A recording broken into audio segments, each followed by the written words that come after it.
What's up, everybody? Welcome to the Week 8 edition of the Matchups Breakdown here on DraftKings TV. We do not have our costumes, but we still are here. I'm Socrdave David Kitchen. Joining me, Andrew Wiggins, a.k.a. Makisupa, and Geoff Ulrich. Guys, we do not have Adam Levitan. He's battling a voice thing right now, so we're going to have to do it without him. We're also missing Jerry, who's usually hanging out in the background. Yeah, Jerry is not here as well, so we're just going to have to just go on without him and hope that we can still do a serviceable job. I think he's trying to get it basically ready for the podcast that will be going out tomorrow. I feel like this might have something to do with him bad-mouthing Steve Smith last week, but... Well, he does that every week, and Steve Smith is awesome every week. Yeah. We do have an interesting game going tonight. Miami at New England. Usually Thursday night games are kind of ugly, but this one is interesting. Geoff, I'll start with you on your overall thoughts for the game. Yeah, I think this is going to be a great game to target. 51-point total right now. Patriots are still favored by over a touchdown, so I think there's going to be a lot of offense in this game. You know, Miami's obviously coming off 2 massive weeks. They did beat up on a couple of weaker teams. They're going to have a lot tougher time doing that, obviously, against the Patriots. But there's some fantasy goodness here, I think. I really like Rashard Matthews and Ryan Tannehill. Their prices are pretty cheap. And I think the Patriots, you know, their run D has been solid, but they've still been giving up a lot of points to secondary wide receivers.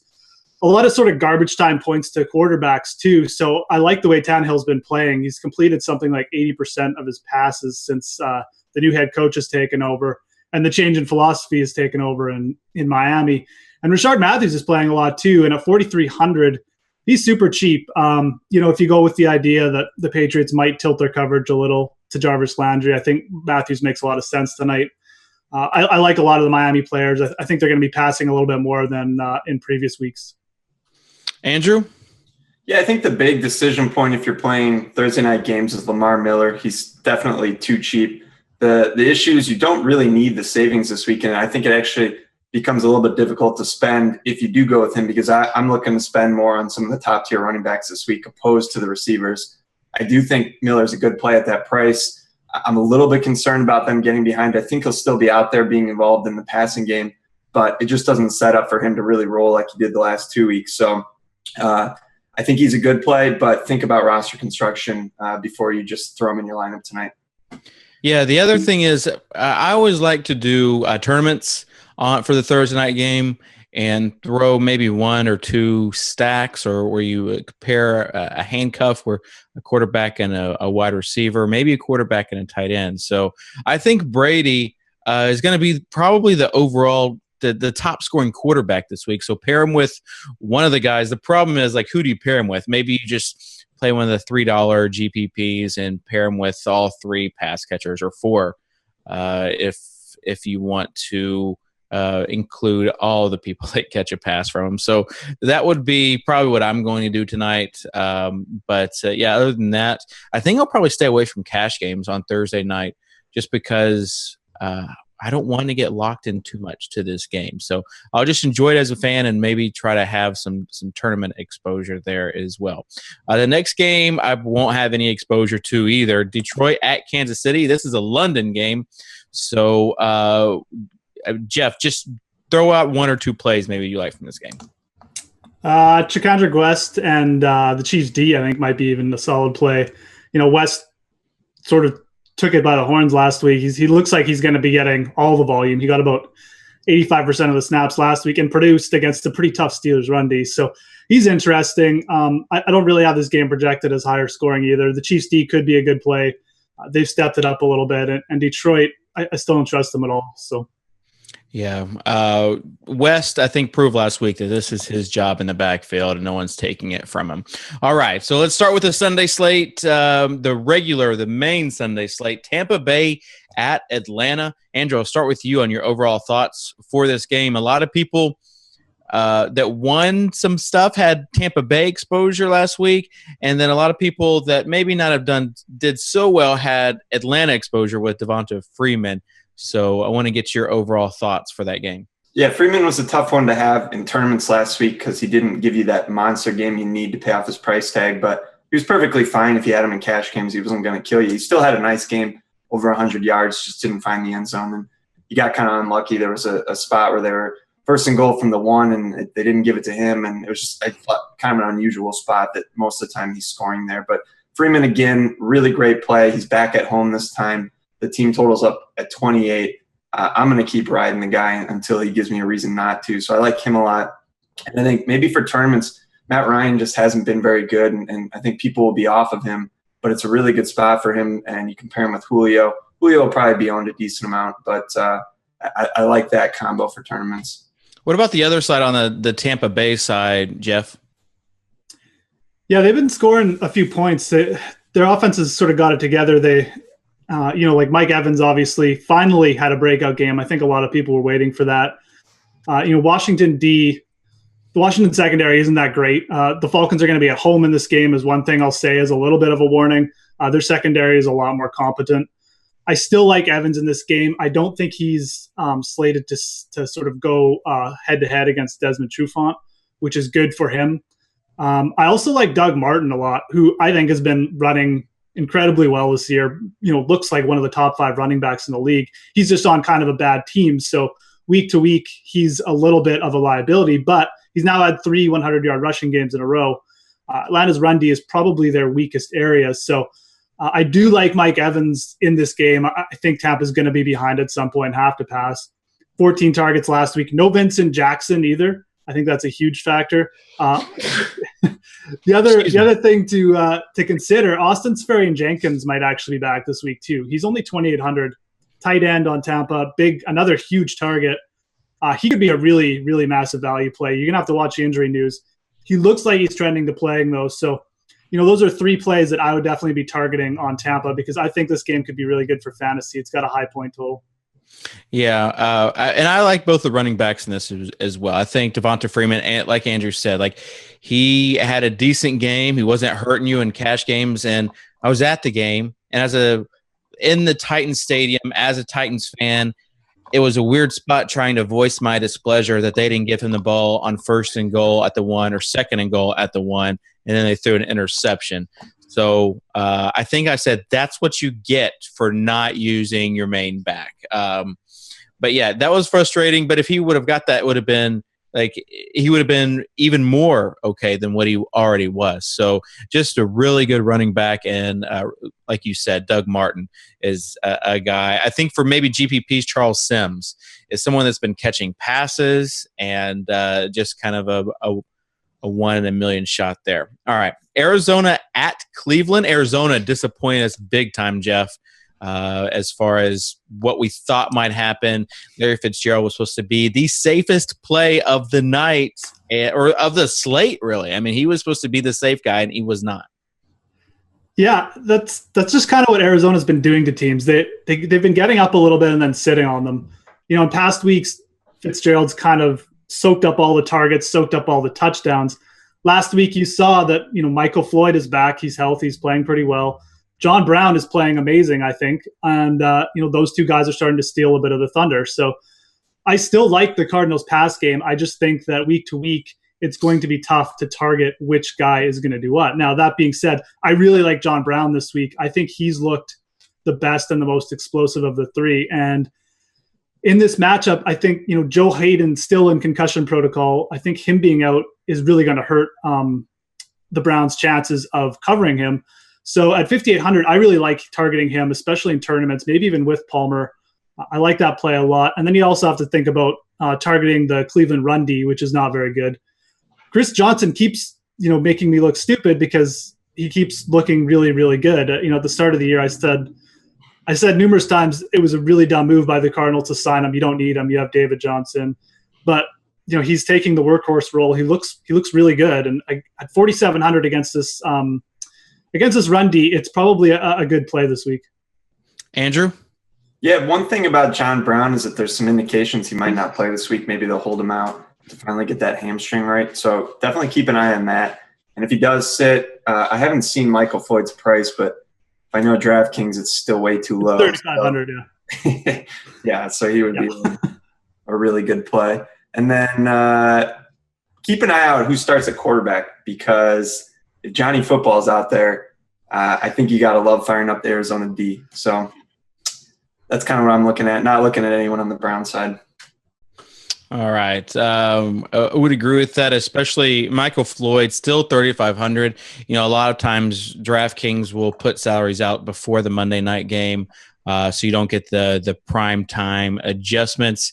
And so Floyd still 3,500, even with last week's performance. And even if Brown goes, I think he's still a fine play at 3,500 with all the love he's getting from Carson Palmer. All right, San Francisco at St. Louis. Andrew, I'll start with you in this game. Like, how much Todd Gurley are you going to have this week? Yeah, it's kind of the two plays that smashed last week. I think probably going back to the well with them this week, and that's Gurley and the Rams D.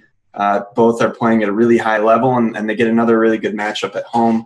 The San Francisco offense is just an absolute mess. Kaepernick looked completely lost in his last start, which was actually at home, albeit against a tough defense in the Seahawks.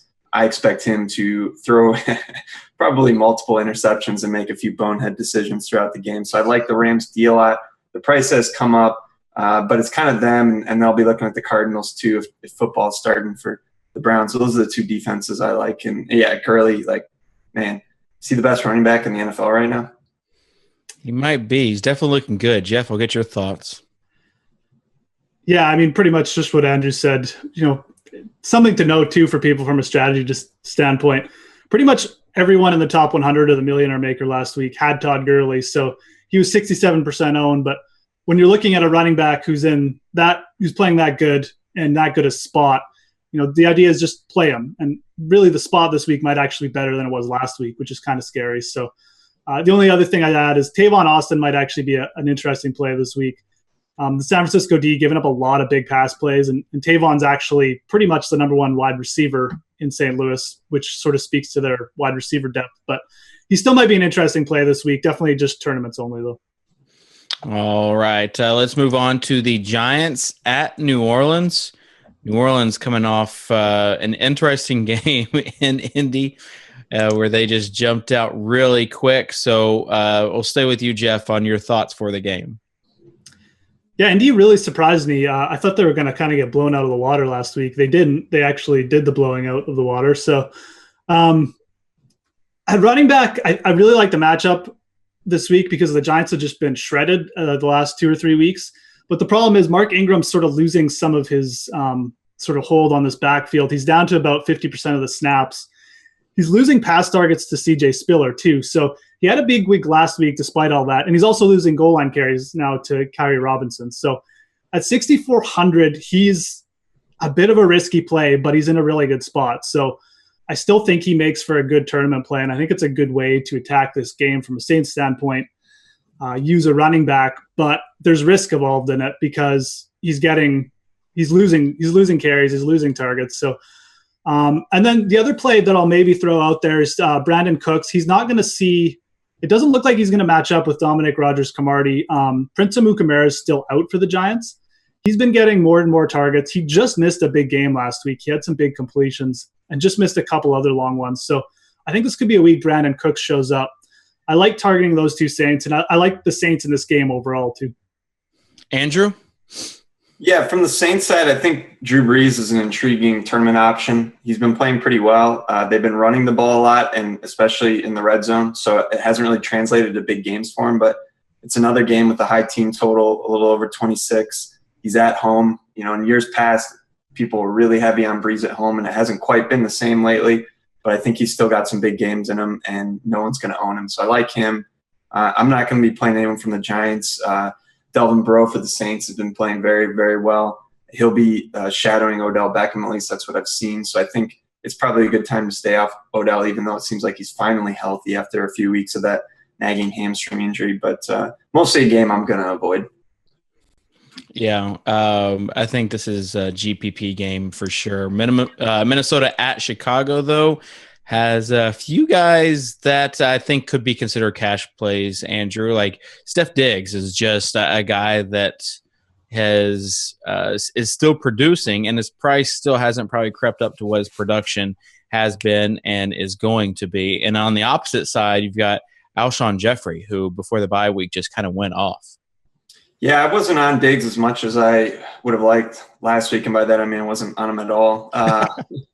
There were some reports from North Turner kind of talking down about him, and then there was some news about him not running with the ones, and then he was. So I just thought there was a little too much uncertainty there, but he seems like he's definitely the best receiver.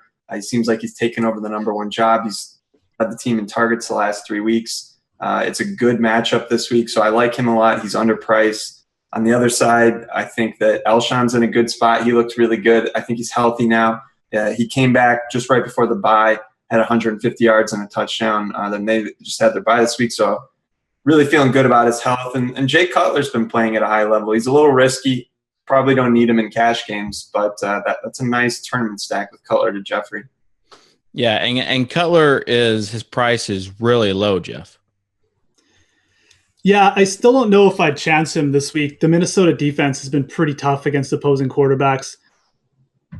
I really like Alshon Jeffrey, though, so maybe I shouldn't just cross him off completely, because I remember 2 years ago, Jeffrey burned the Vikings for 250 yards and 2 touchdowns, and I think Xavier Rhodes was the cornerback then, and he still is now, and he'll probably be covering Jeffrey. So I love the spot for Alshon.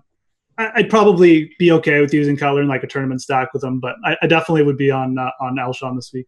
I believe the great Josh McCown was the quarterback for that game. Was he? Okay, that explains it. Yeah, I think Alshon is probably my number one receiver for this week on DraftKings. Yeah. Like that's how high I am on him this week. So as far as the Minnesota side, Adrian Peterson he did okay with that long run that kind of salvaged a pretty bad game, but he hasn't been the same Adrian Peterson that we've seen. Geoff, is it because he's becoming an old man? Maybe, although I don't know. I think he's got Wolverine-like powers, so he's probably only about 20. I think he's just losing a little. I just think it's the offense. I think they're splitting carries. Matt Asiata is getting like 20% of the snaps. He's not involved in the pass game, so he's not getting as many PPR targets. I don't know. I still think he's a good play against weaker defenses, but Chicago's actually been okay versus the run. At 70, whatever he's at, 7,500 or in the mid sevens, he's just not the workhorse guy. He's just not producing like he was in the past. So maybe it is age, maybe it's just the offense, but he's just not worth paying up for anymore for me. Yeah, you have guys that are half his price that are out producing him, Andrew. Yeah, he was sick. I don't know what I had heard from one story that he had swallowed his chewing tobacco on the plane and was vomiting the night before. Then I saw something about seafood, so I'll stick with the chewing tobacco story because I prefer it.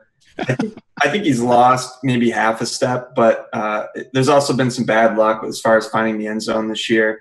And he's still showing, you see a couple times a game where he's got that burst and 70-yard run, that type of stuff. And he's destroyed the Bears historically.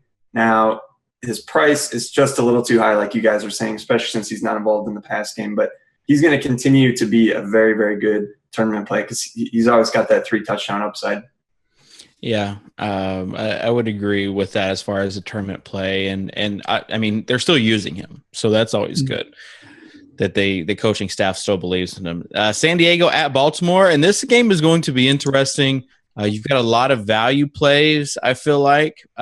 Geoff with Ladarius Green at the tight end position, still $3K.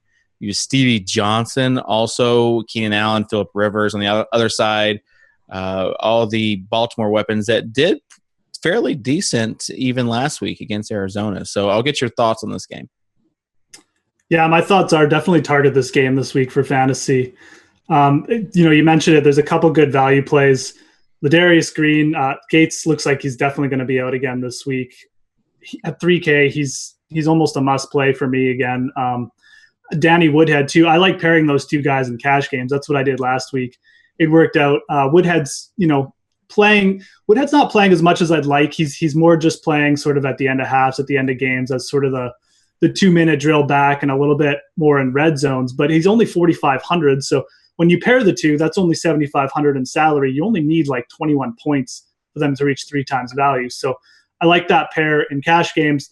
And then on the other side, like you were saying, well, we should probably talk about Keenan Allen first, actually. The matchup for Keenan Allen this week is ridiculous. The Ravens secondary, probably the worst in the NFL right now. They just can't stop the pass. So with Gates out, Allen's probably going to get a few more targets. He just missed a big game last week too. He had a touchdown called back on like a phantom offensive pass interference call. He could have had like a 30-point game last week too, and everyone would be talking about him. But the Allen Rivers combo this week could be massive. So there's a ton of goodness on the San Diego side. Their defense is sort of crumbling too, and they can't get a run game going. So targeting that pass game is just, for me, it's a no-brainer in cash games this week for sure. Andrew? Yeah, my man, Steve Smith Sr. Continues to crush. I think it's a good spot, not a great spot. San Diego's been pretty good against number one receivers, but Steve Smith doesn't seem to care much about the matchup. He still produces. I think, as Geoff talked about, all the San Diego guys are in play, and I think Rivers will probably be the highest owned quarterback. Do you guys agree? Yeah, I think so. Definitely. Yeah, so there's that. He is on the road, cross country, so I think there's maybe a little bit of risk there, and I'll probably stay off him in tournaments, but you got to like all those options for cash games. Oh, and the other guy, Forsett, I think is in a very good spot too. Yeah, I was wondering if you were going to be the tight end whisperer with Crockett Gilmore. Yeah, it's tough to mention him when Ladarius is in the same game. Yeah, and I think what we've seen though, are people are really starting to use this two tight end strategy on DraftKings because the prices are so depressed. I know last week I played some even in cash games with Gronk and Ladarius Green and Delaney Walker, and I think when you have guys like Crockett Gilmore and Ladarius Green at 3K and 2.5K, it allows you to use just all of the skill position players that you want. So, yeah, I would agree with that.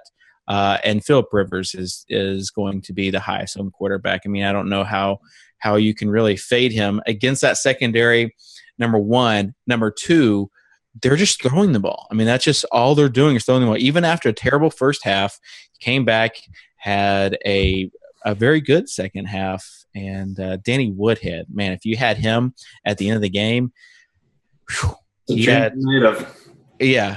scored a lot of points. The issue is can he do that again?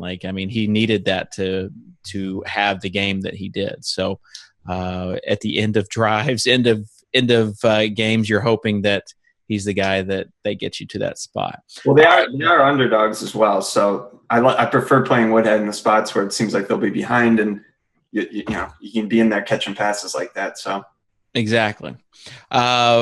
Cincinnati at Pittsburgh, and this game is another game that I think you're targeting a lot, Andrew. Yeah, so I guess, the word is that Big Ben is coming back. The team total for the Steelers is a little bit lower than I would have thought with Ben playing, so I don't know if it indicates that he's still not 100%. Actually, it looks like it's come up some, so I think maybe they're feeling a little bit better about him. I see it's up to 25 now. So you got to feel good about Ben. I wonder what his ownership will be like, if people will be excited to jump back on or if they'll kind of be a little bit scared. I think there'll be more that they'll be scared and he'll go under owned because it's been so long. People tend to think more about what's happened very recently. But, of course, Ben was absolutely crushing it earlier in the season. And it's a big boost to Antonio Brown. It's a big boost to Le'Veon Bell, Martavis Bryant, everyone's favorite upside man. They're all great plays. Really, the only question is how much are they going to be owned, and will it be too much? But I think it'll be okay this week. Geoff? Yeah, I think the Pittsburgh pass game definitely will get a big boost. I'm expecting pretty high ownership on Martavis Bryant, but I think it's also a great spot for him. I can't see the Cincinnati secondary really slowing him down much. So, and he's been getting more targets than he was at this point last year, or at the end of last year, I should say. So, 7 to 8 targets a game without Ben. If he's getting that or more with Ben, he's going to be like an automatic every week almost. So the one player I do like from Pittsburgh that I really think might be a good GPP play and probably be the lowest owned is Lev Bell, actually. Bell's been really just producing even without Ben, and with Ben back, spreading the field a bit. I think his targets will go up. And I just think he'll be the least owned in all the of all these guys in GPPs. So I think targeting him is a good idea. And then on Cincinnati, I think AJ Green is a massive play this week. He torched the Pittsburgh secondary last year. William Gay and Will Allen both look like they're going to miss this game or possibly be banged up for it. That's a huge blow to the Pittsburgh secondary, who wasn't that great to begin with. So I'd look for a big bounce back from AJ Green. Also, possibly look for a big game from Tyler Eifert too. I think the Bengals pass catchers, there's a lot of potential here. I'd target both sides of this game. I think this is another great game to just target for sure. Yeah, and I mean, Andy Dalton behind Rivers might be my number 2 quarterback for this week, which is always scary for Andy Dalton. But you mentioned Tyler Eifert, AJ Green in good spots against that secondary in a game that there will probably be some big plays and a lot of scoring. So I like Andy Dalton. I like AJ Green on the opposite side. I'm totally with you with Bell and even Antonio Brown. Like, people forget, may have forgotten about him, but week 1 and week 2, that combo of Ben, Brown, and Bell went over 100 DraftKings points. So one of the only 3 times this season that a quarterback, wide receiver, running back combo has. And I think especially even with Martavis Bryant, all those options are on the table for me. All 3 of those options plus Big Ben. So, yeah, this game might be – I might have more exposure to this game even than the San Diego-Baltimore game. But both of them are the 2 highest owned games that I will have for sure. All right, let's move on to Tennessee at Houston. And, of course, we had Foster out last game. So, Geoff, I'll get your input on what you think for this game. Yeah, the Texans are probably going to go back to pass happy mode because the rest of the running backs they have left just don't really do it for me. Chris Polk, Jonathan Grimes, and Alfred Blue. I just stay away from this situation altogether for sure. I do like the situation again for DeAndre Hopkins and Brian Hoyer as a possible stack, though. The Tennessee secondary is banged up too. They might be without both of their starting corners, which is really trouble for them because the Texans are going to be at home in this game, probably in for a good bounce back spot. DeAndre Hopkins, I'm hoping his ownership is a little bit lower this week after he kind of bombed last week. And if it is, I think he's going to be a great tournament target because, like I said, I don't think that the backup corners for Tennessee can handle him at all. So I do like targeting the Texans pass game in this. On the Tennessee side, there's not that much that even in a great matchup against the weaker Texans defense, who's been just throttled the past couple weeks. I don't know. I do like Delaney Walker still. He's only 4,100. Dexter McCluster's taking a lot of pass targets lately, and he's kind of been like the check down man for Zach Bentenberger, but they're not really high upside plays. So I'm not sure if I'd target anyone on Tennessee. Yeah. And on the opposite side, Nate Washington, revenge game against his old Titans. He went off last game. And with them obviously throwing the ball, I think he's another guy you have to consider where his price tag is. Andrew, your thoughts on this game? It's not a game I'll be targeting, but I think for tournaments, Nate Wash, though, he might get overowned with what he did last week, but Cecil Shorts is looking to miss again, so the target should be there. But I think more of that production will probably go to Hopkins. That was a little fluky that Nate Wash had such a big game and Hopkins had such a dud. And I think people generally be off Hopkins at that price. There's a bunch of wide receivers in the 7.6 to 7.8 range. We've talked about a few already, and there's some more coming up. You got Keenan Allen, Brandon Marshall, Antonio Brown, AJ Green. So I think people are going to cluster around those guys and probably overlook Hopkins to an extent. And if you can kind of figure out who's going to be the least owned of all those receivers, that's the guy that I think you should probably be targeting in tournaments because they're all projected for similar production. And it's really like, can you get the one that everyone else doesn't have and hope that he has the big game? Yeah, would agree. Delaney on the other side would be a tight end that I would look for. I mean, he's a guy that both quarterbacks look to use for, especially if you're playing any tournaments, because I think Ladarius Green is probably the consensus cash play at that tight end spot. The next game, the Jets at Oakland. Oakland coming off a pretty stellar game, or at least stellar first half last week. And the Jets, we've got some injury concerns with Chris Ivory, Andrew. Yeah, I think he's going to be okay. I haven't followed it super closely, so make sure if you're looking to play Ivory, you keep an eye on that. But the whole Jets offense has been pretty darn good.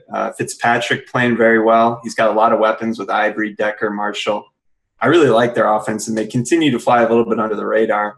I think this is a good spot for them. I don't love that they're cross-country on the road, but they have an okay team total given the prices of some of their players, and it seems like the whole game's just got a little bit of shootout potential. So I definitely like the Jets in tournaments.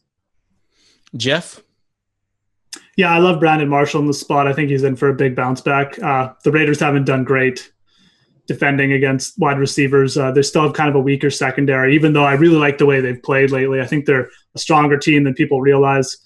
I definitely watch on Chris Ivory. He only got about 50% of the snaps last week. Zach Stacy was coming in a lot. I kind of like Ryan Fitzpatrick in the spot too. He's only 5,200. Maybe as a cash game play, maybe as a tournament upside play. I don't know. But at that price, he can fit in a lot of skill players. And then on the other side, I'm kind of interested in Michael Crabtree. It looks like Amari Cooper is going to get Revis Island. Secondary wide receivers have done okay. Danny Amendola had a good week. Dante Moncrief had a good week against this defense. Crabtree's playing really well, and he's only 4,700. And Oakland has to move the ball somehow, so I could see Crabtree showing up with 8 or 9 catches in this game. I think he's pretty good, a pretty sneaky play at 4,700.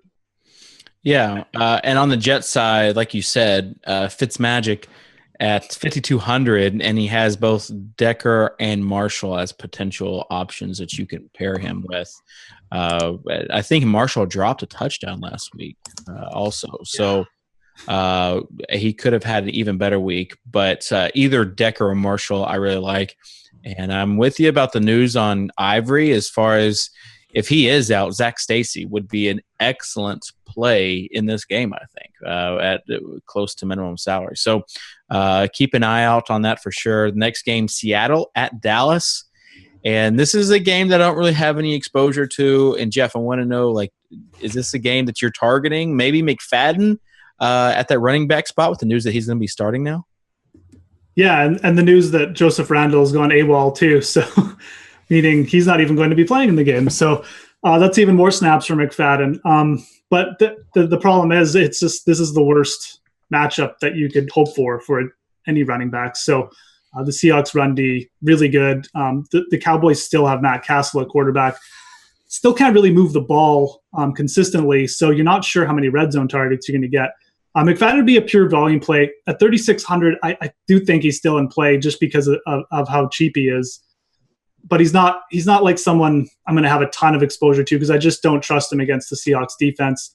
I do like using Lynch and the Seahawks defense as a play. I think that there's some really good correlation there. I think Lynch really got going last week, and I think the Cowboys' run defense isn't much better than San Francisco's. So I do think on the Seattle side, that's probably a good play. You could see a multi-touchdown game from Lynch very easily. He could be a great GPP play. He's expensive, though, so I probably would only keep him to GPPs, but McFadden's. I don't know. What do you guys think about McFadden? Because I don't think I'm going to chance it. His price is so low that on DraftKings you have to look at, I guess, what you're doing with the other parts of the roster. But at 3,800, if he gets 12 to 15 points, I think, which would kind of be the range, possibly even more. Then keep in mind he got another touchdown called back last week in a really big play. So I don't know. I think the Seattle defense we've seen hasn't been the Seattle defense of the past. Andrew, I want to get your thoughts on McFadden. It's one of those times where potentially the price trumps the matchup. He's just too cheap. Would I consider him cash games? Probably not. And I got to think a little bit more about what his ownerships could be like in tournaments. I think people will stay away because of the Seattle matchup, but maybe not because he did have such a good game last week, and there's a lot of this Randall news out there, and it's apparent he'll be getting the touches. So I'm not quite sure how people are going to react to that, but I do like him a lot for tournaments because he's got plenty upside at that price, and he is at home. The whole team just hasn't been that good, and the defense – I certainly don't like playing anyone against them in Seattle, but if they're on the road, usually they're a little bit easier to pick on. But overall, this is a game that it's really just a few GPP plays if you're feeling kind of frisky. Des Bryant, if he ends up going, I don't think anyone's going to own him at all. You can maybe do a stack with Castle. And Russell Wilson, like, he's going to have a big game at some point, I think. Maybe this is it, maybe not. But generally, it's kind of mostly speculative plays in this game. Yeah, I would agree with that. And this next game, Green Bay at Denver, there's so many guys that are highly recognizable names, which is why I'm also interested in seeing what the exposure is on these guys. But a primetime game, however, you've got Denver, and Peyton Manning has just been terrible. And on the other side, Green Bay in Denver against this Denver defense. Like, Andrew, I mean, what do we do with this game? Don't play anyone. Yeah, right? I mean, I'm not picking on the Denver defense. I think they're probably the best defense in the league. The game's in Denver.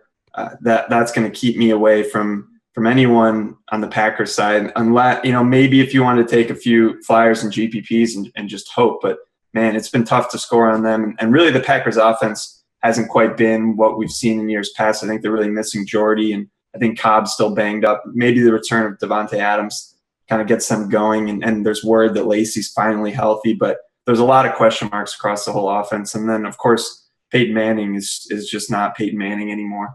So I've been avoiding the Denver offense for a while.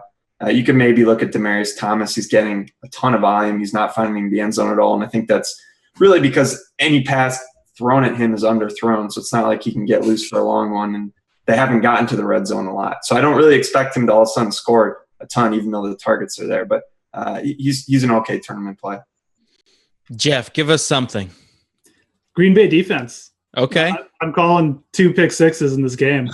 I mean, the Green Bay defense is really good. Everyone talks about the Denver D, but Green Bay's, I think they're actually allowing the fewest points per game in the league. And that's part of the reason why the Green Bay offense hasn't had to do anything, because they've just been sitting on teams with their defense. So I think Peyton Manning's in for trouble this game. I think Green Bay is going to get to him. They've really pressured the quarterback well this year.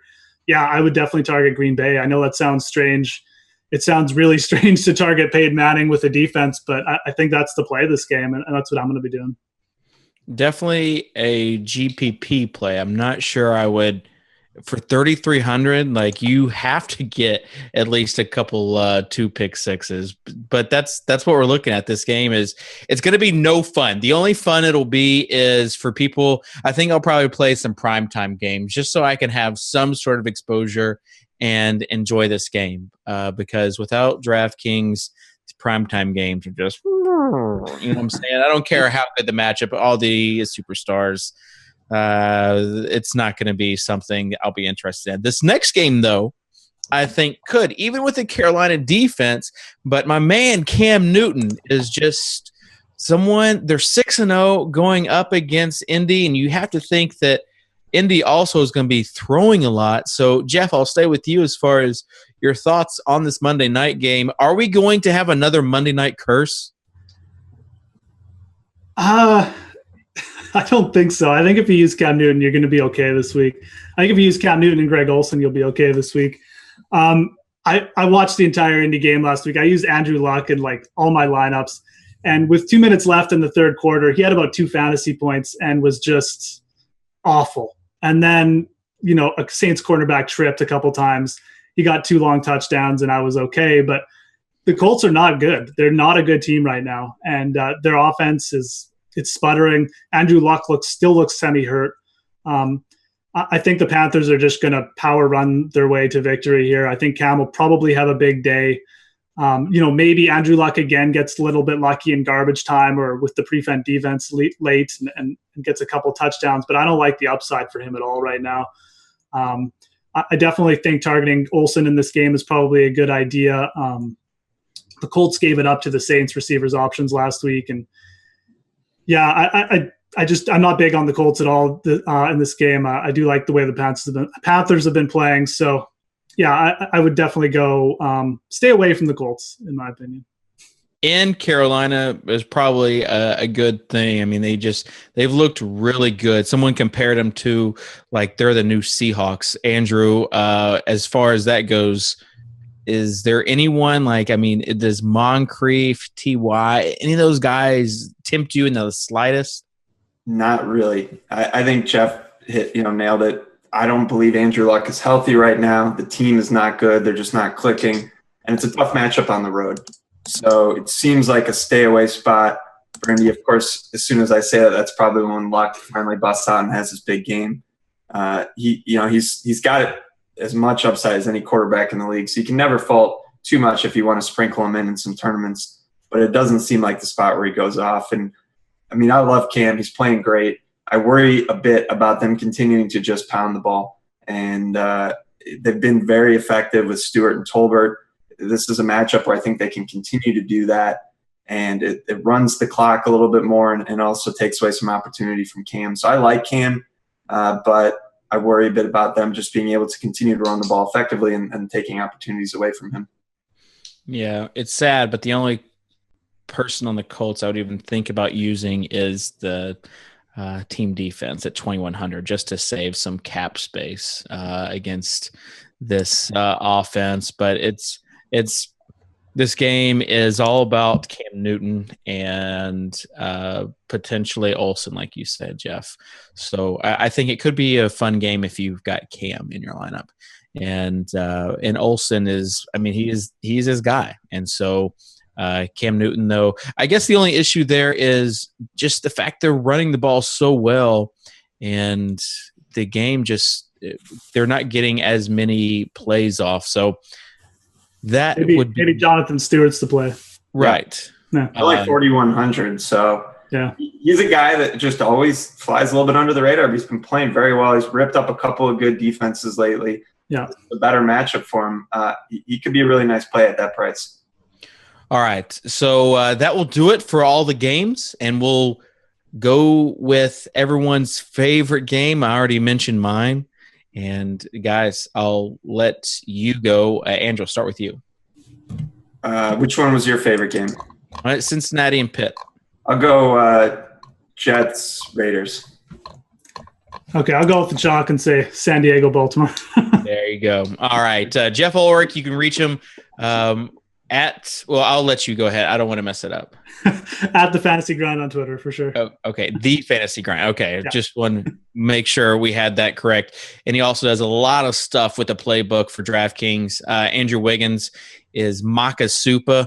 Andrew just had a crazy opening night for NBA on DraftKings, won everything, and also has his tutorials up on DraftKings for how to play NBA as well. So you can reach him on Twitter at Andrew Wiggins. I'm Soccer Dave at Soccer Dave. Remember, we have the Sweat Show coming up on Monday. Always a fun time. So with that is the Week 8 matchups breakdown. And guys, best of luck in your matchups this week.